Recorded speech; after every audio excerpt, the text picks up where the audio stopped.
Hindi mo na nga kailangan pumunta sa salon o gumamit ng mamahalin na mga chemical para mapaganda lang ang ating buhok. Napakaganda nga ng resulta after kong gamitin to. High school pa lang ako ay ito na talaga ang gamit or ginagawa ko sa buhok ko. Ngayon na lang ulit na ulit.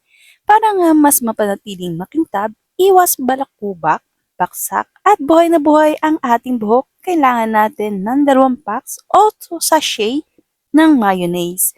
Puwede din yung mga tingi-tingi sa palengke, depende sa gusto nyo. At syempre sa kapal ng buhok natin.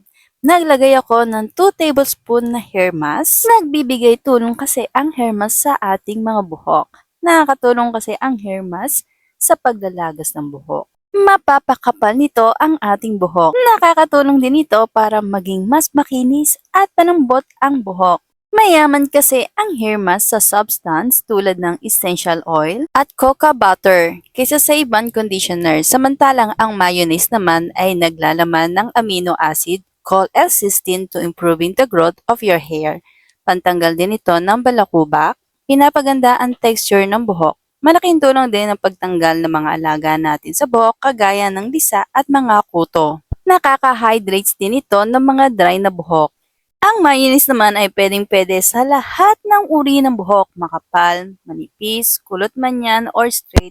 Pati nga ang dry at buhagag na buhok ay pwedeng-pwede. Nagbibigay ng malambot at makintab na buhok at syempre nagpapatibay din ito ng ating buhok from root to tip. Ipahid lang mabuti ang 2 sangkap na ginamit natin. Yes po, pwedeng-pwede hanggang 6 para mabuhay ulit ang mga dry natin na buhok.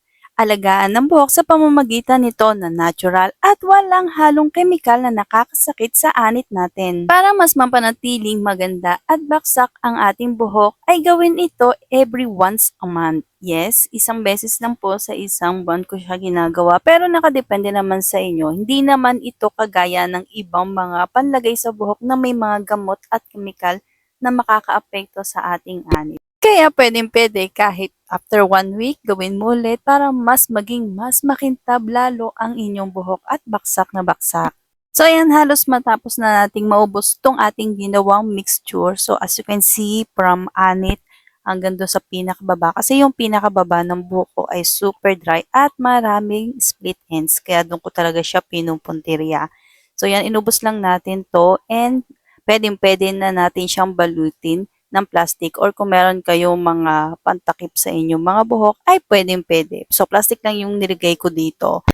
Tatakloban kasi natin siya ng plastic kaya yung ginaganyan ko siya para lahat ay matakloban ng plastic. Parang magiging hot oil natin, ganon. So maghintay tayo ng 30 minutes to 1 hour. So mas magandang, mas matagal, mas maganda yung kalalabasan kaya 1 hour ko siya hinot oil yan, ganyan. Tinakloban ko lang siya ng pinaka-plastic. So, after 1 hour nga ng pagbababad natin dito sa ating buhok, ay pwedeng-pwede na nating banlawan. So, gumamit lang ako ng conditioner. Siyempre, shampooin muna nating mabuti para maalis yung pinaka-amoy ng mayonnaise kasi medyo maasim siya and then conditioner.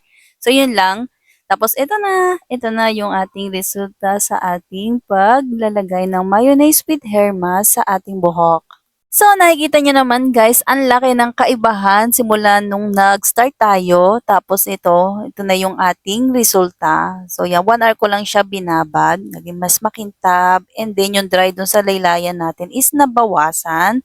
And then, until now, is malambot pa rin yung ating buhok. So, yan, kita nyo naman. So, kung wala akong ginamit dito na blower. So, pinatuyo lang natin siya sa electric pan. So, yan. Pinatuyo lang natin siya sa electric pan. Walang blower na kahit ano. Pero, syempre, mas maganda kung blower yung gagamitin natin pampatuyo sa ating mga buhok. Naging baksak at makintab ulit ang aking buhok. So, super happy ako sa resulta. Sana matry nyo din guys kasi super effective at walang halong chemical talaga itong ginawa natin. So, wala siyang kasakit-sakit sa anit. Yun lang guys. Thank you for watching!